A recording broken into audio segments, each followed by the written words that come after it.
আমার এই গাছগুলো 10-12 দিন হয়ে গেছে, রিপোর্ট করেছিলাম, ফার্স্ট পটিং করেছিলাম। তখন বলেছিলাম যে এই গাছগুলোতে এখন কোনো খাবার চলবে না, শুধু গোবর সার দিয়ে আমি গাছগুলো রিপোর্ট করেছিলাম। তো নতুন নতুন এখন ব্রাঞ্চ ছেড়েছে, বলেছিলাম নতুন ব্রাঞ্চ ছাড়লে তখনই আমি খাবার দেবো। দেখো আমার অসংখ্য নতুন ব্রাঞ্চ ছেড়েছে। এইটা হচ্ছে আমার মুনলাইট ইয়েলো, এটা লীলা ফর্মোসা, আর এইটা হচ্ছে তোমার ফ্লাস। 3টে গাছ একসাথে রিপোর্ট করেছিলাম। এই গাছটার ফুলগুলো কেটে দিয়েছিলাম, দেখিয়েছিলাম, এই গাছটা রিপোর্ট করে দেখিয়েছিলাম। তো এখন আমি এই গাছগুলো যখন নতুন ব্রাঞ্চ বেরিয়েছে প্রত্যেকটা ডগা কিন্তু আমি পিঞ্চিং করে দিয়েছি। যখন পিঞ্চিং করে দেবে গাছ কিন্তু সুন্দর ঝাপালো হবে। এখন আমার এই গাছগুলোতে খাবার দেবো, যেহেতু নতুন ব্রাঞ্চ ছেড়েছে এখন কিন্তু এই গাছগুলোতে আমি মিক্স খাবার দেবো। কতটা করে মিক্স খাবার দেবো, কী কী দেবো সেটাই আমি এখন এই ভিডিওতে দেখাবো।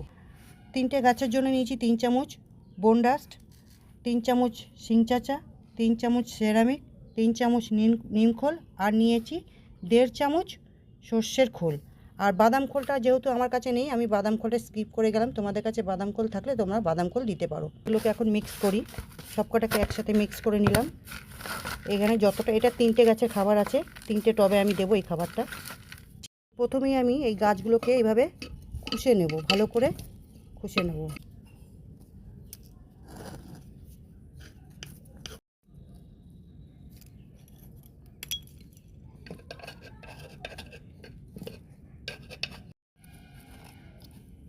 এক মুঠ খাবার আমি এক একটা গাছের গোড়ায় দিয়ে দেবো।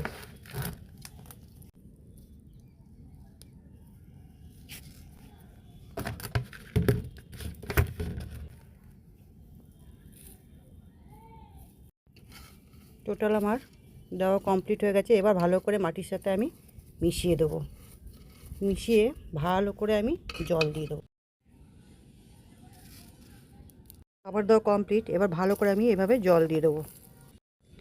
ভিডিওটা ভালো লাগলে লাইক কমেন্ট শেয়ার করে দিও। টাটা।